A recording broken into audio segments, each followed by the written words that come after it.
gosh, I'm so sorry guys. Usapan tayo na yan, ma. Huwag ka magalit. Hirap sumakay, walang masakyan. Eh, sana pala sumabay ka na sa amin. Di malay ko ba? Ay, yun dyan pala sila. May sorry, napaghintay din kayo. Pero anyway, sakto nandito na ako. Let's review.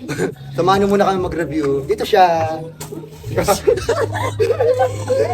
Dito sa... Siya. Kasi bukas, salamat Jesus at Lunes again. Hey, anyway. Grabe nakaka-stress. Anong re-review natin? Ano, MIN. Kasi bukas, diba nga siya lang nga bukas. Oh my God. Exam natin bukas sa MIN. Buti nga si Kit may reviewer na yun. Ay, I'm always prepared. Pero dahil tinatamad ako mag-review, FB mo na. Teka nga, wait, tingnan nyo to, by the way. Ako yung medyo natatawa dito na medyo naaas. Ano? Ewan ko ba parang, post ko yung part, shared post ko yan. Ayun, diba? Tapos sinare niya mas marami pang react yung kanya. Oh my gosh. Baka naman kasi, parang ang corny naman kasi ng caption mo. Sino matatawa dyan? At saka mas Grabe. matino pa yung caption niya kaysa sa'yo. Ay, ano yun? Ay, hindi talaga ako funny, gano'n. Hindi. Grabe, nakakaya mag-Facebook. Ano ba yung... Wala, no? Iyan ako. Iya. Ano ba yun? Parang anong lesson natin yan sa MIL, di ba? Oo nga, familiar. Parang ano, Yung ano, Alin? starting with the letter N. nursing... Nicole? ano, parang narcissism ba? Oo, yung social media narcissism. Ano yan? Siguro ako yan. Yung Ah, ano, nakikita. Ayan. yung may two types na ano, narcissism. Oo. Yung grandiose at saka yung vulnerable. Vulnerable. Yeah. Yes, natatanda ako. Okay. Okay, napag-inipan ko siya. Parang familiar. Ano nga ulit yun? Ano? Forgot. Yung social media narcissism, yung parang, diba, kasi meron two types, yung grandiose, saka yung vulnerable. Ah. Yung grandiose, yung parang nakaka-feel ka ng superiority over others. Parang mas higit ka sa kanila online. Ganun. Tapos yung vulnerable ata. Ano ulit yun, Kit? Yung ano, sabi sa aking notes. Hey. Wow. Wow. Nanlalamang! Bakit nakatulog lang ako? Parang siyang ano, like, you need mo ng constant reassurance and validation mula sa, like, kunyari, kagaya nga nung sa'yo, Ay, wow. Ako naman nakita mo. na-assert ka na maraming reaction na kapag nakishare ng shinare mo. Pero kayo ba? Meron kayo experiences na doon? Bukod sa'yo? Ay, lang. Bukod kay Ral, sino ka ba experience pa ng gano'n? Oo, kasi di ako na nag-share post eh. Pero, ano, ikaw, meron ka? Wala akong naisip, pero siguro considered ba yung ano, yung kapag tinitingnan mo yung likes ng iba. Ay, Habang tinitingnan mo rin yung likes ng iyo. ay, true. Ay, true. Sa ano, lalo na kapag ka nagpo-post sila ng IG, lalo na pag ini-stalk ka kanyari si Nicole. Wow. Tapos nung tinitingnan ko yung likes mo, yung sobrang dami mo likes, tapos kapag sa akin, super konti lang, ganun. Eh, minsan depende siya sa sa dami ng followers mo, diba? Pero sa akin kasi, on my case naman sa Facebook, ewan ko ba, kagaya nga nung kanina, di ba? Nagtataka ako, ano, Pag same kayo ng Chanel. same naman kami ng shinare, yung Pero iba yung caption. dating sa'yo. Corny ka. Corny talaga. Kidding. Corny ka na. Wala. Ako may iba naman, sa IG siguro, pa lang sa story. Tapos di ba may recently pa nila Oo. i-heart. Oo. So, may ako tinitignan kung nag-heart na ba. Sino Ay, yan? so yan lang. Parang may experience ako sa ganyan. Kapag may may story ako, tapos madami nag-heart. Pilit-pilit kong panoorin ulit yung story ko. Hanggang may makita akong parang flow. Pag may nakita akong flow, kahit maraming naka-heart, i-delete ko yun. Tama ko ba? Same. Tama ko na siguro yun. Same ko sa Facebook kasi, halimbawa nga, posts ko.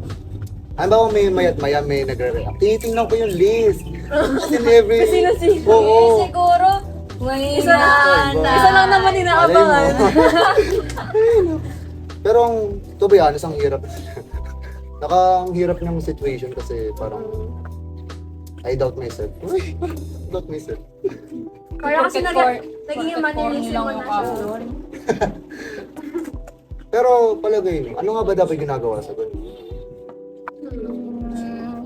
May hirap din eh. Yun nga, kasi parang naging mannerism na siya. Tingnan mo, palagi. At saka parang na-compare mo yung sarili mo sa post nila. The same post naman. It's like all in the mind na. Yeah. Ganda. True. Siguro this, maybe due to low self-confidence. Ako siguro. Or like, tingin mo sa iba super perfect. O, Pero sa social media lang naman. o. Pero alam mo, minsan, naiisip, paano naman kayo mga may grandiose narcissism? Narcissism. Kasi puro tayo vulnerable, ano ba yan? Dito kasi tayo nakarinig. Oo. Hindi ko mayabang, sorry. Hindi naman kasi ako nakakakuha ng 20 haha sa mga pictures. 20 haha. Ako, 15 na achievement sa akin eh. Paano naman ako, hindi na talaga nag-share at all. Kung ano, paano kaya? Ano kayang perspective nila doon? Tingin ba nila talaga superior talaga sila kapag mas madami yung react sa mga ano nila, sinishare nila compare sa mga pinagkuhaan nila ng ano. Maybe siguro parang sense of power. Kasi Oo. nakuha nila yung likes mo. Like so. Tsaka pa nangyari na isang beses tapos maraming likes. Parang nakakapag-boost na siya ng ego, tapos tuloy-tuloy na yun. Actually, Na mag-share siya. Boost of ego nga. Oo. Pero either way, ano siya, parang issue siya in social media. Actually. Di ba? Kagaya nga sa discussion, di ba? Kaya nga din discuss yung part ko. Ay, ano ba to? Kasi lagi ako ganito, promise. Ano, alam mo, ako sa'yo, huwag ka lang mag-FB siguro. Ay, Ang mo FB Tantanan mo na yan, siguro, sis. ano, ang hirap. Di siya maalis sa sistema ko ngayon. Ano yan, sakit din yan, issue din yan. nagiging ano ka, social media addict. O kaya naging ano, super dependent ka sa social media. Emotional validation. Ayun, nagsaka Ayun, kayo yun sa yung- emotional validation. Nag-breakdown. Pero actually, ang daming taong ganyan ngayon. Di ba? I mean, kahit sino naman tanungin mo, tali sa social media. Parang ang yung social media para siyang naging way to present yourself, to identify yourself. Minsan nga yun yung nagiging identity ng tao. Which is, Kaya kailangan sa moderation lang. kaya minsan nagiging alarming rate yung narcissism. Diba? Yeah, yeah. Ano pwede natin i-advise kayo na para hindi niya naisipin yung FB? Yung mga reacts sa FB. Kaya install mo na din. Uninstall mo na lang. Siguro try to hindi naman siguro sa uninstall, di ba? Pero parang, tulad nga sabi ni Atisha kanina, moderate yung paggamit ng social media. And, parang, immerse yourself on, real life. Yes, Other sa- things. Kasi Yeah. sa social life, Actually, true yun. Kasi, honestly, social media is fake. It's like parang lang, Siyempre, papakita mo yung dun magandang mo papakita side. yung ideal self Yeah. mo kasi sa real self. kasi, di ba, through social media, parang doon natin napapakita yung fake self natin. So, it's not really like our real, One thing I realized, totoo yung kailangan establish real life relationships and connections. Yun yung mas pakalagahan. Kasi kapag na-establish siya, na-realize ko, kahit hindi kayo magkakaharap, alam mong buo yung connection. Unlike social media. Like, hindi mo i-rely mismo Oo, sa kasi lifestyle. minsan kasi minsan sa social media, di ba, hindi lang nag-react yung tao, ay, galit ba sa akin? Di ba? Mag-overthink ka na Mag-overthink agad. ka, di ba? Pwede din sa di ba parang yung social media narcissism? Parang din siya, relate din siya sa mga GC. Kunwari may nag-joke. Ah, Doon may mas marami. Ras na ba? Ako yata yan, at parang ako yan. At saka Ayan. yung parang Parang pag sinisin ka lang sa message, Nalalat chat ka, gano'n. Oo. feeling mo may nagawa kang mali kahit wala naman. Oo. Feeling ko tuloy po. Pero ngayon kasi okay na lang sa akin kahit last chat ako. So, hindi okay, sinyo Okay. ko. Di wow. Parang nung lang. Uy! Di, bawal. Uy, nakarinig. Baka marinig Doon, nila eh. Uy, baka marinig. Baka Nakarinig marinig ko. nila. Internal na yun. Nakarinig ko sa sarili. Kaya nga, ano ba yan? Ay. Ano pa ba kailangan natin reviewin? Reviewin natin yung post mo siguro kasi talaga. Oo nga, ano ba kasi? Oo, di ba talaga? Hindi kasi yung pagka-option mo. Ano kaya dito? Okay naman na. Siguro di mo friends mga kayuman mo sa Oo nga. O baka naman kasi ano. So, I need to find my people. Ganun. O baka naman kasi natatab na ano, kaya di ka nadaanan ng algorithm. Mas nakita na rin sa kanya series. oo. Pero alam mo, huwag mo na isipin yan. Social media is fake. It's not the real life. What matters is nag-post ka at natawa ka doon. Oo. Ilan ba yung nakapag-react sa'yo? 5? Hindi naman. 6. Wow! Ano naman pala? Ano naman pala? At least one more is better. At least may react. May react. So, kung naisipin Yun ang mahalaga. True. Pero nga reviewer mo, hindi ba yan? Sana all. Complete to complete, ha? Hindi na ako mag-review para yun na yun. Ano ba yan? Speaking of memes, ba't nga ba nauso yung memes na yan? Ano ba yan? Parang Kasi siya nag... parang way siya ng mga tao na parang kunwari stress ka na ganyan. Parang ginagawa nilang coping mechanism. Pag-share ng There's mga memes. stress. So, ayan siguro coping mechanism mo yun. Dahil stress ka sa exam natin bukas sa ML. Actually, yes. Pero alam mo yung minsan napapansin ko yung mga meme sharing na. Yung parang sa case ko, di ba? Parang naging way siya to identify yourself na jokerist, corny, gano'n. Funny ka. Funny. Kumbaga parang yung narcissism in a way, parang naka-extend siya dun sa meme culture. Hindi na siya naka-ano doon sa posts eh. Ako ba? Lesson learned, huwag mag-share ng memes. Ay, Hindi naman. In moderation nga lang. In moderation nga lang yung paggamit ng social media. Huwag mo nang idagi-dagi kasi doon yung sabi ko kanina, immerse yourself in real world, in reality. Kapag doon ka magkapag-joke sa iba. O ipakita mo na lang yung meme. Huwag mo nang i-share. Pakita mo din. Oh, nakakatawa diba? tama. Pero alam mo, kung wala tayong exam bukas sa MIL, hindi ka masistress. Hindi ka pupunta ng Facebook para mag-share ng post. Wala natin ang kasalanan dito. Yung exam sa MIL. Omsi mo. Stop. Ako ako sa'yo guys. Pag-absent na lang kayo sa school. Kimi. Bad info pa. Bad influence, balit. Ay, ako. May mga re-review pa ba tayo ngayon? Nang ako mag-therapy. Huwag na, wala na. Naalala ko naman na yung Kita mo na. Mismo concept. Social media narcissism. Yung issue sa mga Thanks sa concern ni Ralph na kapag Basta alalahanin niyo yung pagiging corny kung makaka-perfect kayo sa'yo. Tama. galing po kayo.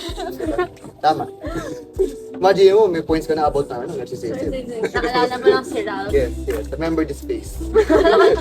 Pero alam nyo guys, kailangan natin i-share sa mga audience natin kung ano yung take-away natin dito sa situation nila. Ang take-away ko ay huwag mag-F. Ay. Mag-uninstall ng FB. Ay, tol. Mag-isipin ng sinishare ng iba, like yung reacts nila versus like. Oh, parang mind your own business. Yes. Huwag mo na business. Huwag mo na Actually, i-compare sarili mo, ganun. Since iba-iba naman tayo, we are unique in our own way. Wow. Tama. Gumaling.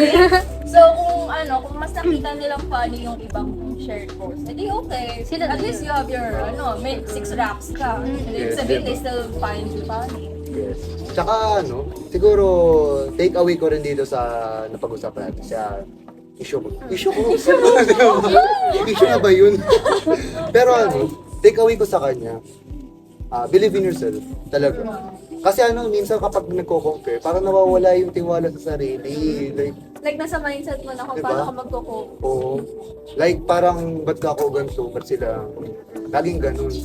Diba? Saka yun na, in moderation yung paggamit ng social media. Oo. Tsaka if you're going to use social media, use it in a positive way. Actually.